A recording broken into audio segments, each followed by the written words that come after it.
First time hurts. The Virgin Giant mail order. Virgin cried, but rich lonely cowboy promised, "I'll make LT hurt sweetly, so you won't feel it and ask for more." Wyoming Territory, 1883. The barn, wedding night. The Virgin Giant lay trembling in the hay-strewn barn loft, her cream chemise glowing in the golden lamplight as tears streamed down Magnolia Thornfield's face. Her first time was happening right now, not in a proper marriage bed, but here in the intimate darkness where her rich, lonely cowboy husband had carried her, away from prying eyes and judgmental whispers. The first time hurts, every woman had warned her. It tears, it bleeds. Virgin brides cry through their wedding nights while husbands take what marriage grants them. At 6 feet 3 inches tall, this mail-order virgin had traveled 800 miles to marry a man she'd never met, a cattle baron barely 5'8" who now hovered above her trembling body. But Silas Brennan had made an impossible promise when she'd confessed her terror. "I'll make it hurt sweetly, so you won't feel it, and ask for more." Now, as the rich, lonely cowboy positioned himself over his Virgin Giant bride in the hay, his muscled frame illuminated by flickering lantern light, Magnolia couldn't stop crying. The first time hurts. The Virgin Giant knew this truth in her bones. She'd seen the pitying looks from town women, heard their whispers that a man his size could never properly handle a mail-order bride as big as her. The lonely cowboy rancher possessed everything: 3,000 acres, prize cattle, wealth beyond measure. But could he truly keep his wedding night promise? Could any man make a virgin's first time hurt sweetly instead of agonizingly? "Please," the Virgin Giant whispered, her hands clutching his open shirt as fresh tears fell. "Everyone says the first time hurts so badly. What if I'm too big for this? What if I break you? What if my body won't?" The rich, lonely cowboy silenced her with his mouth, his weathered hands cradling her face with devastating gentleness. This self-made rancher who'd conquered the Wyoming frontier now faced his greatest test, proving to his virgin mail-order bride that her first time in this hay-strewn sanctuary could be beautiful instead of brutal. "Magnolia," Silas breathed against her lips, his storm-gray eyes burning into hers.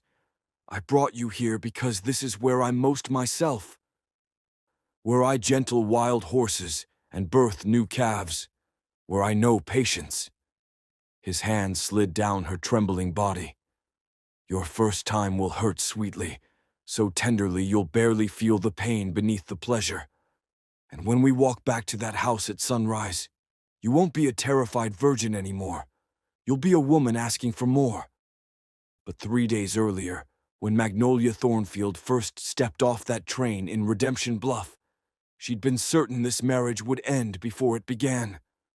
The Wyoming sun had beaten down mercilessly on the train platform as she emerged from the passenger car, her worn carpetbag clutched in white-knuckled hands. At 6 feet 3 inches, she towered over every soul on that platform like a lodgepole pine among sagebrush.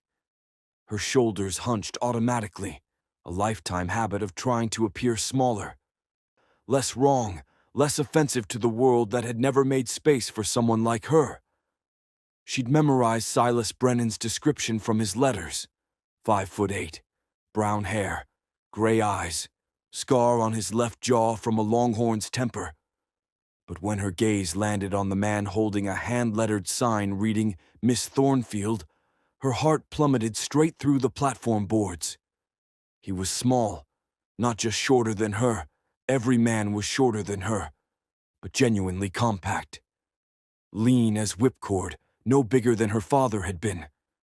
And the way he stared up at her, frozen mid-step with his mouth slightly open, told Magnolia everything she needed to know. "Mr. Brennan?"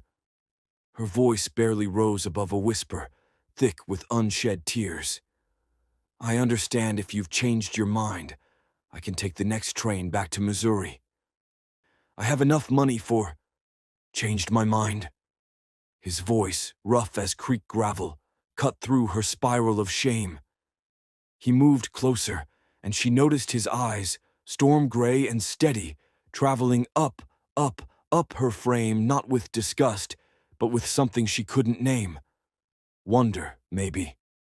Miss Thornfield, I'm just trying to figure out how a woman as magnificent as you ended up answering an advertisement from a man like me. The tears that had been threatening finally spilled over. No one had ever called her magnificent. Freakish, yes. Unnatural, certainly.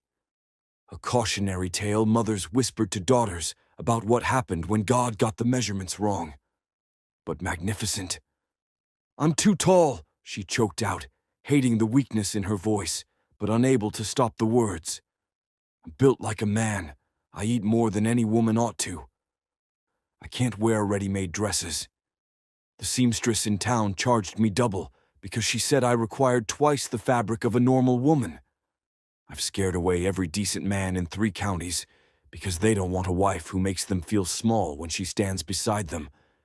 And I probably should have told you all this before you paid for my passage, but I was desperate, and my father's farm failed, and the debts were piling up, and I thought maybe in the West, where everything is bigger, I wouldn't be such a...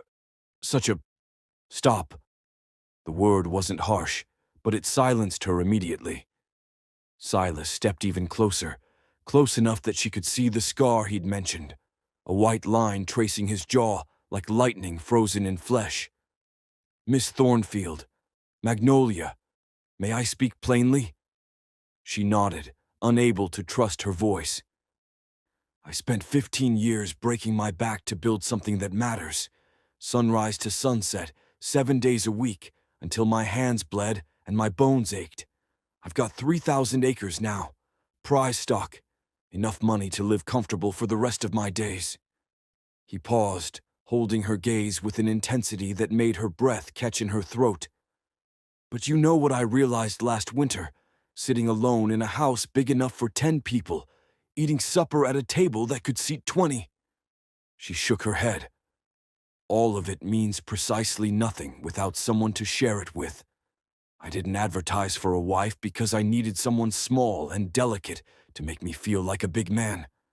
I advertised because I needed someone real, someone who's lived through hard things and come out stronger. Someone who knows what it's like to be measured by the wrong ruler. His thumb brushed away her tears with shocking gentleness.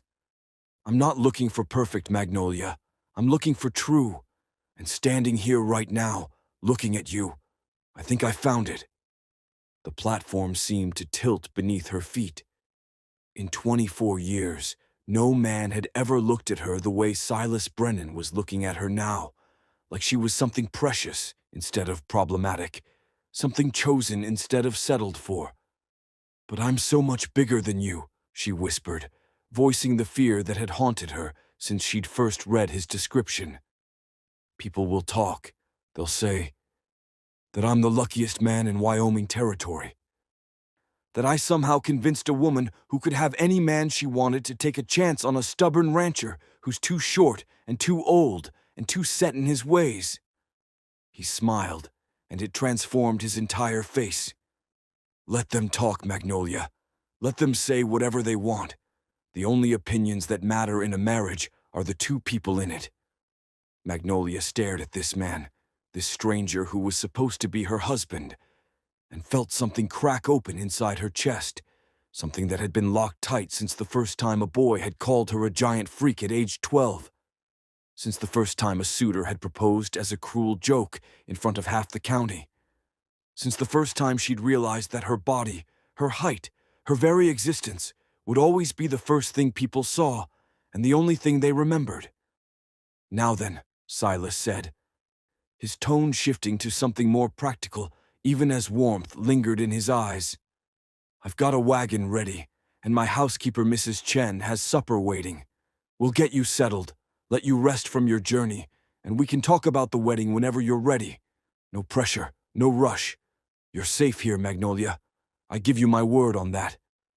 As he reached for her carpet bag, their hands brushed, and Magnolia felt the calluses on his palms, evidence of every promise he'd just made about hard work and perseverance. These were hands that had built an empire from nothing, hands that had just wiped away her tears with unexpected tenderness. Maybe, just maybe, these were hands that could be trusted. The Brennan Ranch sprawled across the valley like a promise made solid, white-painted fences stretching toward horizons that seemed to have no end, a two-story house with a wraparound porch that caught the afternoon light, barns that looked newer and sturdier than anything Magnolia had ever seen back in Missouri. She couldn't stop staring as the wagon crested the final hill. She'd expected a simple homestead, maybe a cabin with a lean-to for the animals. But this was an empire. "It's too much," she whispered, more to herself than to Silas. "It's yours now," he replied simply, his hands steady on the reins. "Or it will be, once we're married. Everything I have becomes ours, Magnolia. I meant what I said back at the station. I don't need a wife to cook my meals and mend my shirts. Mrs. Chen handles the house just fine. I need a partner. Someone to build the next 15 years with." The word partner settled into her bones like warmth after years of cold. No one had ever called her that before. Burden, yes. Obligation, certainly. But partner. They pulled into the yard just as a man emerged from the nearest barn, tall, broad-shouldered, everything a Western rancher was supposed to look like. His eyes traveled over Magnolia with unconcealed skepticism, lingering on her height, her broad shoulders, the way she had to duck slightly, even sitting in the wagon. "Boss?" The man nodded to Silas, then jerked his chin toward Magnolia with an expression that made her stomach twist. "This the mail-order bride?" "This is Miss Magnolia Thornfield," Silas said, his voice cooling several degrees. "Soon to be Mrs. Brennan. Magnolia, this is Cole Masterson, my foreman." "Ma'am." Masterson touched his hat brim, but his expression remained doubtful. He looked at Silas with something between concern and pity. "Boss, can I have a word?" Silas's jaw tightened in a way Magnolia was learning to recognize. "Whatever you need to say, you can say in front of Miss Thornfield." "Fine." Masterson crossed his arms over his chest, and Magnolia felt herself shrinking inward even though she was still sitting down. "The boys are already talking. You know how ranch hands are. They see a woman bigger than their boss. They start wondering who's really running things around here. And when we go to the Cattlemen's Association meeting next month, when the other ranchers see, that's enough." Silas's voice cracked like a whip, sharp and cold, in a way Magnolia hadn't heard from him before. It made her jump. "Miss Thornfield's size is none of your concern, none of the hands' concern, and sure as hell none of the association's concern. She's going to be my wife, which makes her the lady of this ranch. Anyone who has a problem with that can collect their pay and ride out today. Is that clear?" Masterson held up his hands in a placating gesture, but his eyes held something harder. "I'm just saying what others will say, boss. You worked too hard building this place to what? To finally have something worth working for." Silas climbed down from the wagon with controlled movements, each one tight with barely restrained anger. "To have a reason to come home at night instead of just collapsing in an empty bed. To have someone who gives a damn whether I live or die." The words hung in the air like gun smoke. Masterson's expression flickered. Surprise, maybe understanding, definitely discomfort. Silas moved to Magnolia's side of the wagon and offered his hand to help her down. She hesitated, frozen by the scene unfolding before her. She'd seen this play out 100 times in Missouri, men expressing concern, offering advice, ultimately convincing the suitor that she wasn't worth the trouble, the mockery, the social cost. "Magnolia," Silas said quietly, his hands still extended, his gray eyes looking up at her with steady patience. "Take my hand." She did. And the moment her boots hit the ground, she towered over both men by several inches. Masterson's expression flickered again, that look she knew so well. Pity mixed with contempt. Poor Silas Brennan, it said. Successful in everything except choosing a woman who wouldn't make him look ridiculous. Mr. Masterson, Magnolia heard herself say, her voice stronger than she felt. I understand your concern. Truly I do. I've heard variations of it my entire life. But I didn't travel 800 miles to cause Mr. Brennan trouble or embarrassment. If he decides, her voice caught, but she pushed through.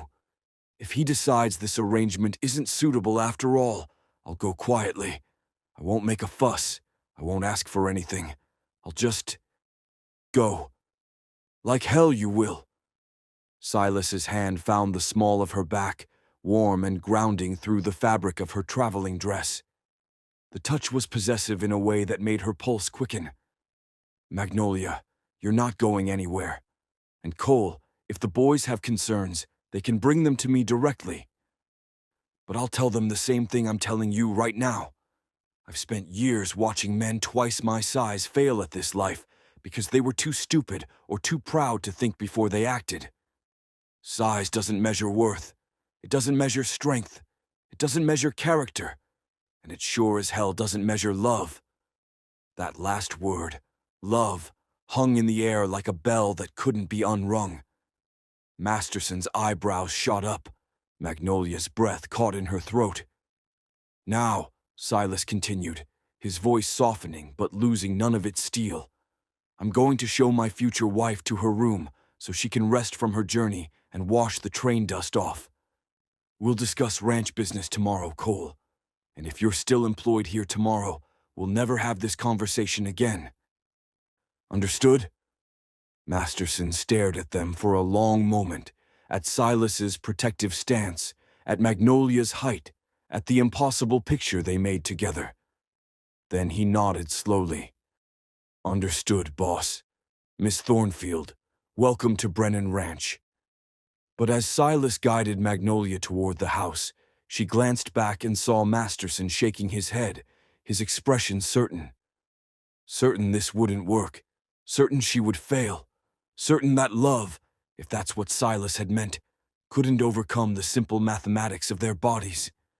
She'd seen that look before on every man who'd ever courted her out of obligation or curiosity.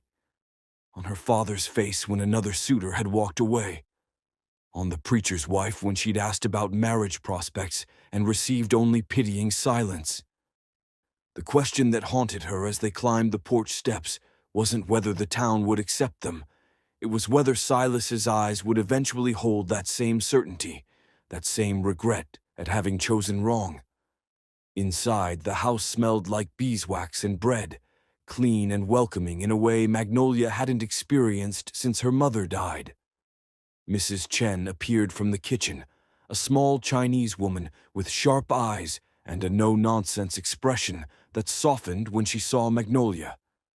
Miss Thornfield, she said, in accented but clear English. Your room is ready. Hot water for washing. Clean towels. Supper in 1 hour. Thank you, Magnolia managed, overwhelmed by the kindness in the woman's face. Silas led her upstairs to a bedroom that was larger than the entire cabin she'd shared with her father. A real bed with a quilted coverlet. A washstand with a porcelain basin. A window that looked out over the valley, golden in the late afternoon sun. And on the bed, laid out carefully, a fresh nightgown in plain white cotton, clearly made for someone of normal size, which meant it would be too short for her by several inches. Mrs. Chen didn't know your measurements, Silas said, noticing where her gaze had landed. But she's a fine seamstress. She'll make you proper things once you're settled. Magnolia nodded, unable to speak past the lump in her throat. Proper things. As if she could ever be proper at this height, with these shoulders, with this body that had never fit anywhere it was supposed to. Magnolia, Silas's voice was gentle. Look at me. She did, and found him watching her with an expression she couldn't quite read. I know what you're thinking, he said quietly. I know what that scene with Cole did to you. I can see it in your face. You're waiting for me to realize I made a mistake. You're expecting me to change my mind. Haven't you?" The words escaped before she could stop them. "Now that you've seen me standing next to your foreman, next to a normal-sized man, haven't you realized how ridiculous we'll look together? How people will laugh?" He stepped closer, closing the distance between them until he had to tilt his head back to meet her eyes. "You want to know what I realized when I saw you standing there?" She nodded, bracing for the blow. "That I was right about you. That you're exactly what I hoped for." His hand reached up, to cup her cheek, and his touch was warm and calloused and impossibly gentle. "Magnolia, I've spent my whole life being underestimated, being told I'm too small to run a ranch this size, too short to command respect, not man enough to succeed in a territory where size seems to be all that matters. And you know what I learned?" "What?" Her voice came out as barely a whisper. "That the people who measure worth by inches are the same people who'll never build anything that lasts. They're too busy trying to look big to actually be great." His thumb traced her cheekbone with devastating tenderness. "I don't need a wife who makes me look bigger. I need a wife who makes me want to be better. And when I look at you, when I see your strength, your courage, your heart, that's exactly what I see. Someone who makes me want to be worthy of her." Tears spilled down her cheeks again, but this time they felt different. Less like shame and more like something breaking open inside her chest, something that had been locked away for so long she'd forgotten it was there. "Now," Silas said, his voice returning to that practical warmth she was learning to recognize, "you wash up and rest. Mrs. Chen will have supper ready soon, and afterward, if you're not too tired, I'll show you the horses. I've got a mare I think you'll like, big Percheron named Goliath. Everyone said she was too big to be useful, too clumsy to work. But she's the gentlest soul I've ever known, and strong enough to pull a loaded wagon through mud that would stop an ox team." He paused at the doorway, looking back at her with a half-smile that made her heart stutter. "Sometimes the biggest hearts come in the biggest bodies, Magnolia. I learned that from a horse. I'm hoping you'll teach me even more." Then he was gone, leaving her alone in the golden afternoon light, surrounded by comfort she didn't deserve and kindness she couldn't understand. But as she poured water into the basin and began washing away the train dust, Magnolia let herself imagine, just for a moment, what it might feel like to be worthy of the way Silas Brennan looked at her. What it might feel like to finally be enough. For 3 days, Silas Brennan courted his future wife like a man gentling a wild mustang, with patience, distance, and an uncanny ability to read her fear before she could name it herself. He didn't push, didn't demand, didn't even mention the wedding that everyone in town expected to happen immediately. Ranch hands married their mail-order brides within hours of meeting them, consummating the union before the sun set to make it legal and binding. But Silas acted like they had all the time in the world. On the first morning, he found Magnolia on the porch at sunrise, unable to sleep in a bed too comfortable, in a house too quiet, in a life too good to possibly be real. "Can't sleep?" he asked, settling into the chair beside her. Not too close, always respectful of her space. "It's too soft," she admitted. "The bed. I'm used to a corn husk mattress that poked through the ticking. This feels like sleeping on a cloud, and I keep thinking I'll wake up and find out none of this is real." "It's real," he said simply. "And if the bed's too soft, we'll get you a firmer mattress. Everything here can be changed to suit you, Magnolia. This is your home now." Then he'd stood, offered his hand, and said, "Come on, I want to show you something before the day gets hot." He'd taken her to the valley at sunrise, when golden light flooded across 3,000 acres of his empire. The grass rippled like water in the morning breeze. Cattle grazed in distant pastures, and the mountains rose in the background like sentinels guarding something precious. "This is what 15 years looks like," Silas said quietly. his voice carrying a weight she was learning to recognize. The weight of sacrifice, of loneliness, of purpose without partnership. Every fence post, every head of cattle, every acre. I built it all thinking that success would fill the emptiness. But standing here now, showing it to you, this is the first time it's ever felt like something worth having. Magnolia had no words for the way his confession settled into her chest, warm and terrifying. Then he'd introduced her to the horses. 6 magnificent animals he'd trained himself, each one responding to his voice with trust that spoke of patient hours and gentle hands. But it was the last stall that made Magnolia's breath catch. A massive Percheron mare stood inside, gray-dappled, easily 17 hands high, with hooves the size of dinner plates and shoulders that could pull a house off its foundation. "This is Goliath," Silas said, and Magnolia heard the affection in his voice. Everyone said she was too big to be useful, too clumsy to work, too much horse for any reasonable purpose. But you know what I saw? "What?" Magnolia whispered, unable to look away from the magnificent creature. "The gentlest soul I'd ever met, trapped in a body that scared people." He opened the stall door, and Goliath immediately lowered her massive head, nuzzling his shoulder with surprising delicacy. "So I bought her, trained her myself, and now she's the most valuable animal on this ranch, strong enough to pull loaded wagons through mud that stops ox teams, gentle enough to let children braid flowers in her mane." Then Silas had looked at Magnolia with meaning so heavy she could barely breathe. "Sometimes the biggest hearts come in the biggest bodies," he'd said. "And the people who can't see that, they're the ones missing out." Goliath had turned her large liquid eyes on Magnolia then, and stepped forward with surprising grace. The mare nuzzled Magnolia's shoulder exactly as she'd done to Silas, a gesture of recognition, of kinship, of understanding that transcended species. And Magnolia had broken down crying right there in the barn, with this gentle giant horse pressing against her and Silas's hand steady on her back, letting her weep out 24 years of being too much, too big, too wrong for the world she'd been born into. On the second day, Silas had taken her to town, a test, though he pretended it wasn't. Redemption Bluff's main street fell silent when they walked down the boardwalk together. Women whispered behind gloved hands, their eyes traveling up Magnolia's frame with undisguised shock. Men stared openly, comparing Silas's compact build to Magnolia's towering height with expressions that ranged from amusement to pity to outright contempt.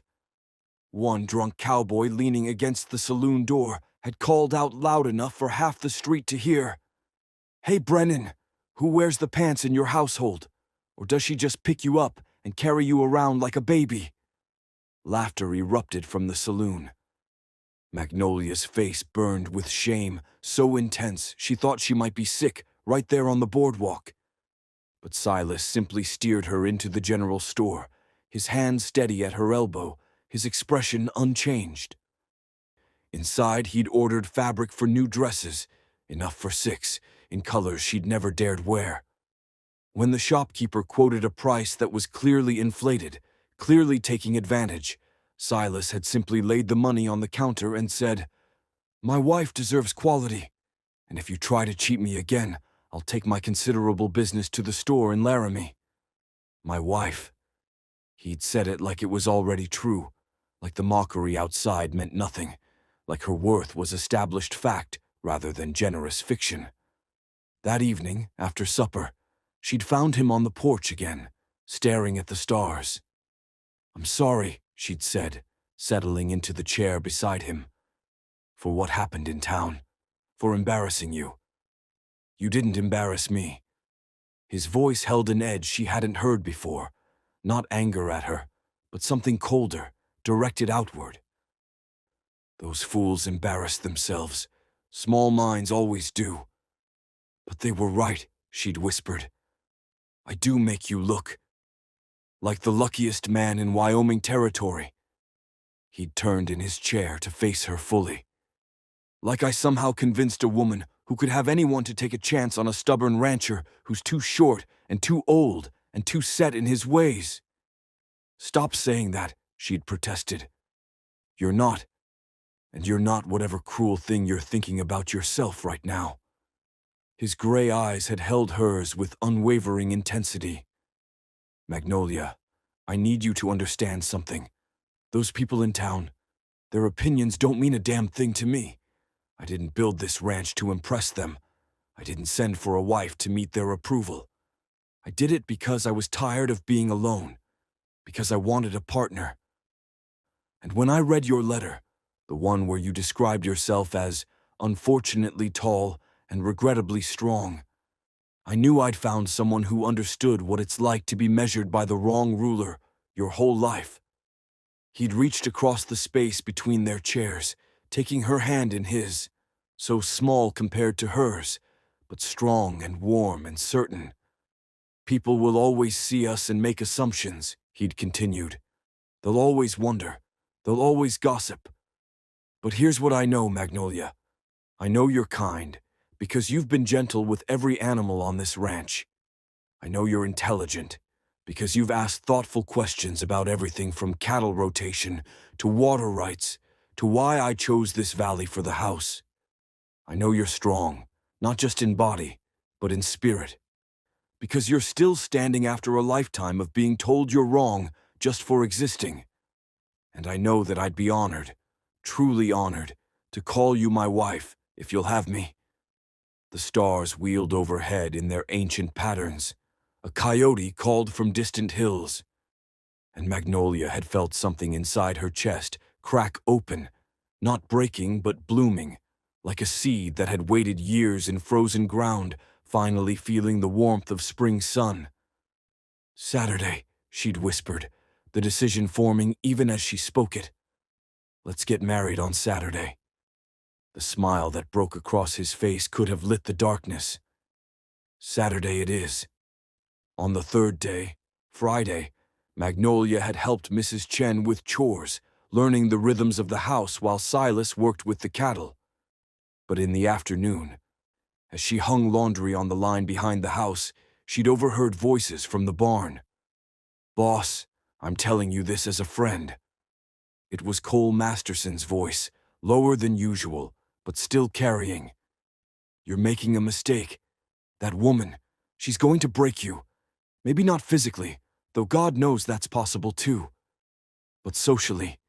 The association meeting is in 3 weeks. Every major rancher in the territory will be there. And when they see her, what? Silas's voice was dangerously quiet. They'll laugh, Silas. They'll make jokes. And worse, they'll start wondering if you're strong enough to run an operation this size if you can't even control your own wife. Control.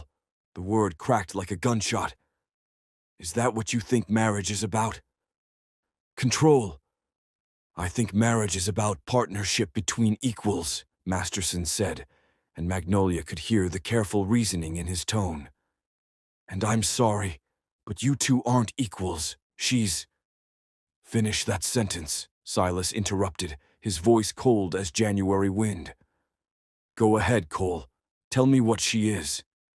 Silence. Then, I'm trying to protect you, boss. I've worked for you for 10 years. I've watched you build this place from nothing, and I don't want to see you throw it all away because you were lonely and made a desperate choice. More silence. Magnolia stood frozen behind the laundry line, a wet sheet clutched in her trembling hands, waiting for Silas to agree. To admit that yes, she was a desperate choice, a mistake made in loneliness that would cost him everything he'd worked for. Get out, Silas said quietly. Boss, get out of my barn, off my ranch, and don't come back. You're fired. Magnolia gasped, pressing her hand to her mouth. You're firing me? Masterson's voice rose in disbelief. After 10 years, because I told you the truth? No, I'm firing you because after 10 years, you still don't understand the first damn thing about strength. Footsteps moved across the barn floor, Silas's, purposeful and angry. Real strength isn't about size, Cole. It's not about controlling people, or impressing the association, or maintaining some image of what a man should be. Real strength is having the courage to choose love over approval, to choose partnership over pride, to choose truth over what's easy. Love? Masterson's voice held open skepticism. Boss, you've known her 3 days. I've known her long enough to recognize something I thought I'd never find. Someone who sees me. Not my ranch, not my money, not what I've built, but me. The man who's too short and too stubborn and too damn lonely to pretend anymore that success means anything without someone to share it with. Silas's voice dropped, but lost none of its intensity. And I've known her long enough to see that she's everything I didn't know I needed. So yes, Cole. Love. And if you can't respect that, then you don't belong on this ranch. Magnolia heard the barn door slam, heard Masterson's boots on the hard-packed dirt, heard him mount his horse and ride away without another word. And she stood there behind the laundry line, tears streaming down her face, clutching a wet sheet to her chest, and realized that Silas Brennan had just sacrificed his foreman of 10 years, a man he trusted, a man who knew every aspect of the ranch operation, for her. For her. That evening, she'd found him in the barn, brushing down Goliath with long, steady strokes. He looked tired, older than his 38 years. And when he saw her in the doorway, something vulnerable flickered across his face before he could hide it. I heard, she said quietly. About Cole.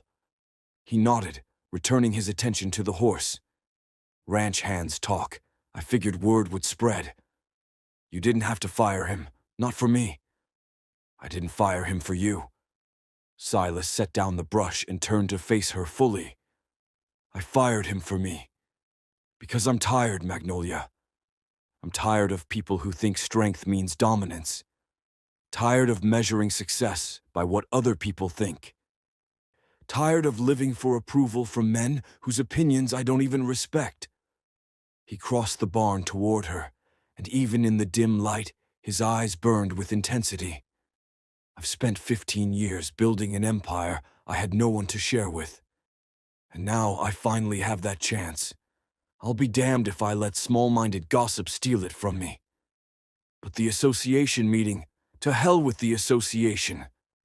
He said it with such conviction that she almost believed him.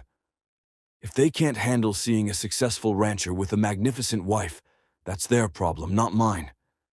Magnificent. He kept using that word, like he actually meant it. Tomorrow, she said, her voice steadier than she felt. We get married.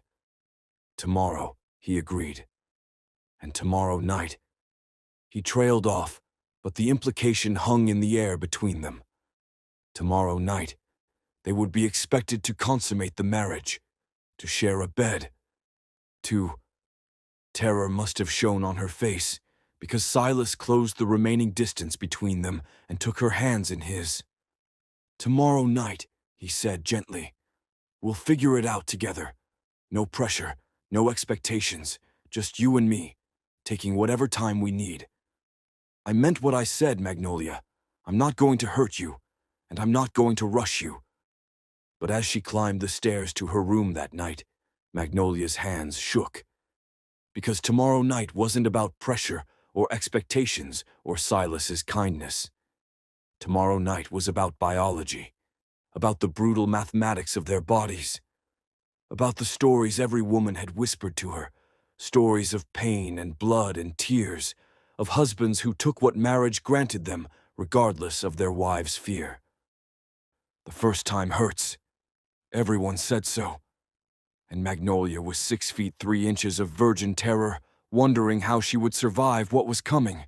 The Redemption Bluff Church was packed on Saturday afternoon, not with well-wishers, but with curiosity seekers who'd come to witness the spectacle of the giant woman marrying the small rancher. Magnolia heard their whispers through the thin walls of the back room as Mrs. Chen fastened the buttons on her wedding dress. Poor man. Won't last a year. Imagine the wedding night. Each whisper drove shame deeper into her chest until she could barely breathe. When Silas appeared in the doorway, improper, she knew, but she'd never been so grateful to see anyone. He took one look at her face and ordered everyone out. The moment they were alone, Magnolia broke. They're laughing at you, at us. I can't do this to you. You've worked too hard, sacrificed too much. Come here, he said quietly. When she didn't move, he crossed to her, taking both her trembling hands in his. I'm about to marry the most extraordinary woman I've ever met. A woman who survived things that would have broken lesser people. A woman who makes me want to be better than I am. But what they're saying doesn't matter, won't ever matter. His calloused palm cupped her face with devastating gentleness. The only opinions that count in a marriage are the two people in it. I'm scared, she whispered. Of tonight, of disappointing you, of the pain everyone says comes with. Understanding flickered in his gray eyes. The wedding night. She nodded miserably. I don't know how to do this, and everyone says the first time hurts so badly. What if I'm too big? What if I hurt you? What if… Magnolia. He waited until she met his eyes. I spent 15 years training horses. The wildest, most skittish animal can become the most loyal partner if you take time to earn their trust, if you move slow, if you listen. His thumb brushed away her tears. I'm not going to hurt you. When it happens, it'll be because you're ready, because you want it, because you trust me. What if I'm never ready? Then we'll have the best damn unconsummated marriage in Wyoming territory. He said it with such conviction she almost laughed through her tears. Everything else? We'll figure it out together. The ceremony passed in a blur. The reception was brief, just cake and punch at the church hall, with townspeople watching their every move like wolves waiting for weakness. But finally, mercifully, they were home. Alone. The ranch house felt enormous in the silence. Mrs. Chen had tactfully retired to her cottage, leaving the newlyweds to navigate the terror of what came next. Magnolia stood in the parlor, her wedding dress suddenly too tight, her lungs forgetting how to pull air. I should change, she stammered, backing toward the stairs. Mrs. Chen prepared the bedroom, and I don't want to wrinkle. Magnolia. Silas caught her hand gently. Breathe. She tried. Failed. Her heart hammered so violently she thought her ribs might crack. I don't know what to do. No one explained. My mother died before she could tell me, and I've heard stories, but they all say it hurts, and there's blood, and I'm so big. What if I hurt you? What if… Easy now. He guided her to the settee, sitting beside her without crowding. How about we just talk first? No expectations, just you and me. But we're married now. You have rights. You can… The only right I have is to treat you with respect. His jaw tightened. Everything else is a gift you choose to give, not something I'm entitled to take. Do you trust me? She considered seriously. 3 days ago, he was a stranger. Now? Yes. Then trust me when I say we're not doing anything unless you want to. And if you do want to, we'll go as slow as you need. The moment you want to stop, we stop. Your comfort matters more than anything else. But don't you need… What I need, he interrupted gently, is for my wife to feel safe with me. The knot in her chest loosened. The stories make it sound awful, like something men do to women, not with them. Then those men are damned fools. He shifted to face her. Can I tell you what I hope for? Not expect, but hope. She nodded. I hope that tonight, or next week, or next month, you'll trust me enough to let me show you it doesn't have to be awful. That done right With patience, it can be beautiful, something that brings pleasure, not just pain. His voice dropped, intimate. I hope to learn every inch of you, what you like, what makes you sigh. I hope to make you feel cherished in ways you've never felt. Heat bloomed across her cheeks. No one had ever talked to her like this, frankly but reverently. And the pain, she whispered. It can hurt, he acknowledged honestly. But not badly. Not if we take our time. Not if we make sure you're ready, truly ready. He met her eyes with absolute sincerity. Magnolia, I promise you this. If you choose to be with me tonight, I'll make it hurt sweetly. So gently, you'll barely feel it. And afterward, you won't be afraid. You'll ask for more. His confidence sent shivers down her spine. Not fear, but something else entirely. How can you promise that? Because I've spent my life learning patience, learning to read what someone needs before they ask. And because I've waited 38 years to find someone worth cherishing, I'm not about to rush it now. She sat with his words, feeling them settle into her bones. She thought about his gentleness with Goliath, his defense of her to Masterson, to the town. 3 days of respect and genuine interest in who she was. Okay, she whispered. I want to try. Tonight, I want you to show me. The smile that broke across his face was tender and triumphant. Then let's not go to the bedroom, Mrs. Brennan. Let me take you somewhere I feel most myself. Somewhere I know patience. He led her to the barn, the same barn where he'd introduced her to Goliath, where he'd fired Masterson for her, where everything that mattered had happened. The loft above glowed with lamplight he'd prepared earlier. Fresh hay covered the floor, soft blankets spread across it. The smell of horses and leather and summer grass filled the air. This is where I gentle wild things, he said quietly. Where I learned everything I know about patience, about earning trust. He cupped her face. This is where I want to gentle you, Magnolia, where I want to prove that some promises are made to be kept. Now here, in this golden lamplight, with her virgin body trembling beneath her wedding dress and his gray eyes burning into hers, Magnolia Thornfield Brennan stood at the edge of everything she'd feared her entire life. I'm terrified, she breathed.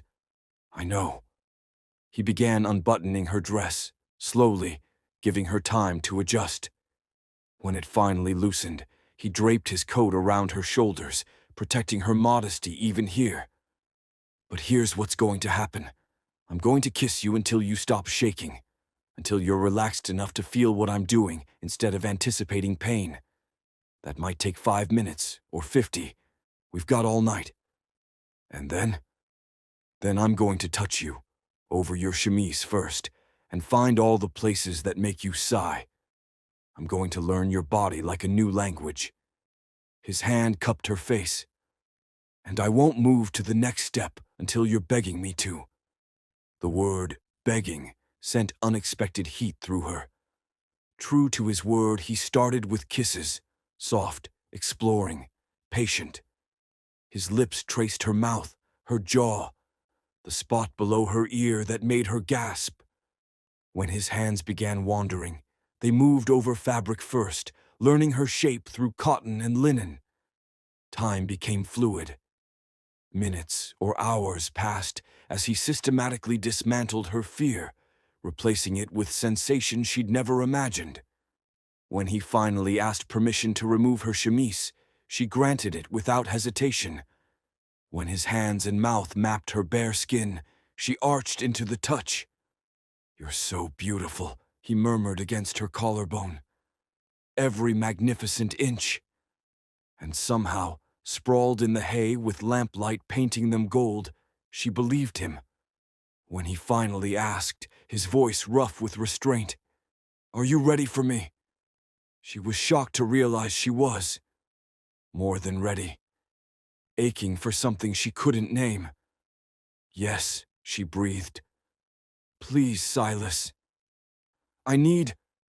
He positioned himself carefully, entering slow, so slow, watching her face. There was pressure, a sharp pinch that made her wince. But he stopped immediately, his hand finding the place that made stars burst behind her eyelids, distracting her until her body adjusted, accommodated, welcomed. "Breathe," he coached. "The worst is over, I promise." And he was right. As he moved, achingly gentle, painfully patient, the discomfort faded, replaced by something else. Something that built and built until she clutched his shoulders and gasped his name, and discovered that bodies could speak languages words never could. Before we continue, tell us in the comments, where in the world are you watching from, and what time is it there? We love hearing from our viewers. And if you're enjoying Magnolia and Silas's story, hit that subscribe button and turn on the notification bell so you never miss our next heartwarming tale. Afterward, tangled in blankets with hay in her hair and lamplight flickering shadows across the barn walls, Silas traced patterns on her shoulder. "How do you feel?" Magnolia considered seriously. Her body ached in unfamiliar places. But the fear was gone, burned away by tenderness and patience and intimacy she'd never imagined possible. "Safe," she whispered. "Cherished, and—" Her cheeks heated, wondering when we might do that again. His laugh rumbled through his chest, warm and delighted. "Mrs. Brennan, I did promise you'd ask for more. How about tomorrow morning?" She pressed a kiss to his scarred jaw, smiling. Tomorrow morning sounds perfect. And it was. Because sometimes the first time does hurt, but in the right hands, with the right heart, with the right man who sees magnificence where others see problems, that hurt becomes sweetly bearable, becomes the beginning of something beautiful, becomes proof that love isn't measured in inches, but in patience, in promises kept, in the courage to choose partnership over pride. Magnolia Thornfield had spent 24 years being too much for everyone. But in Silas Brennan's arms, in a hay-strewn barn under Wyoming stars, she discovered she was finally, perfectly, magnificently enough. Don't forget to subscribe and turn on that notification bell. Share this story with someone who needs to hear that they're enough exactly as they are. And drop a comment telling us what you loved most about Silas and Magnolia's journey. Until next time, remember, the best love stories are the ones that prove some hurts can be made sweet.